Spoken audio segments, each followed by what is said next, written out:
নমস্কার দর্শক বন্ধুরা, রেপ স্পোর্টস বাংলা আপনাদের সবাইকে স্বাগত। আমি দেবাশিস। এই মুহূর্তে আমি আছি সল্ট লেক ট্রেনিং গ্রাউন্ডের সামনে, এবং যেখানে কিছুক্ষণ আগে ইস্টবেঙ্গল অনুশীলন শেষ করলো। এবং আপনারা সবাই জানেন যে আগামীকাল মুম্বাই সিটির বিরুদ্ধে গুরুত্বপূর্ণ ম্যাচে মাঠে নামছে। তবে তার আগে যেটা সবথেকে দুশ্চিন্তার কারণ কোচ অস্কার ব্রুজোর, সেটা হলো দলে একাধিক চোটাঘাত সমস্যা এবং কার্ডের সমস্যার জন্য জিকসন সিংকে কাল পাবে না।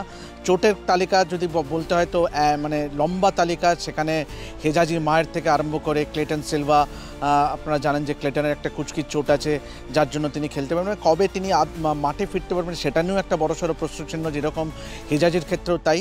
এবং পাশাপাশি আনোয়ার আলী নেই, মোহাম্মদ রাকিব নেই, প্রভাত লাকড়া নেই। সুতরাং একাধিক চোটাঘাত সমস্যা এবং তার সঙ্গে কার্ডের জন্য জিকসন সিংয়ের না খেলতে পারা। তো ডেফিনেটলি এইসব নিয়েই কিন্তু চলতে হবে ইস্টবেঙ্গলকে। এবং অস্কার ব্রুজোকে আজকে দেখা গেল যে মুম্বাই উড়ে যাওয়ার আগে আজকে সকালে অনুশীলন সারলো ইস্টবেঙ্গল ফুটবলাররা, এবং যেখানে কিন্তু নন্দা কুমার শেখরকে কিন্তু রাইট ব্যাকে খেলালেন, যেখানে জিকসন সিংকে খেলতে দেখা গেছিলো। এবং জিকসনের জায়গায় সম্ভবত নন্দা কুমার এবং বাঁদিকে নিশু কুমার লেফট ব্যাক হিসেবে, এবং অবশ্যই সেন্ট্রাল ডিফেন্সে হেক্টর ইউটসের সঙ্গে চুংনুঙ্গা। এই ডিফেন্স লাইন এটাই হবে বলেই আশা করা যাচ্ছে, এবং অন্তত আজকে শেষ মুহূর্তের অনুশীলনে যা দেখে বোঝা গেল। এবং পাশাপাশি অবশ্যই রিচার্ড সেলিস এবং টি বিষ্ণু দুই হাফ।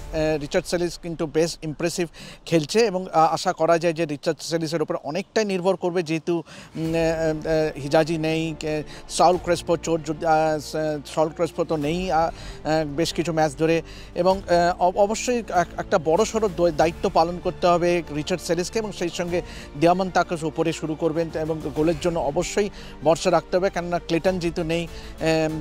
তো পাশাপাশি মাঝমাঠে অবশ্যই নাওরেম মাহেশ এবং সৌভিক চক্রবর্তী। তো মোরলেস এই ছিল আজকে ইস্টবেঙ্গলের প্রথম কথা। আজকে কোচ অস্কার ব্রুজোকে দেখা গেলো দীর্ঘক্ষণ সেট পিস প্র্যাকটিস করাতে। তবে একটা জিনিস বলতেই হয় যে ইস্টবেঙ্গলের এখন পরিবেশটা কিন্তু অনেকটাই গুমোট, কেননা 17 ম্যাচে 11 পয়েন্ট। এবং আজকে যেটা দেখা গেল যে সংবাদ মাধ্যমকে কিন্তু এক প্রকার একদম মানে ট্রেনিং গ্রাউন্ডের অনেকটা দূরে কিন্তু আজকে দাঁড়িয়ে থাকতে বাধ্য করা হলো। এবং তারা মানে ভিডিও তো কোনো প্রশ্নই নেই, মানে ছবি তোলা বা ভিডিও করার তো প্রশ্ন নেই, এমনকি সাংবাদিকদের অনুশীলন দেখারও কিন্তু পারমিশন ছিল না। এবং বেশ কয়েকজন সংবাদ মাধ্যমের প্রতিনিধিদের আজকে দেখা গেলো বাইরেই দাঁড়িয়ে থাকতে। তবে আশা করা যায় যে ডেফিনেটলি মুম্বাই সিটি ম্যাচটি অত্যন্ত কঠিন হতে যাচ্ছে ইস্টবেঙ্গলের জন্য।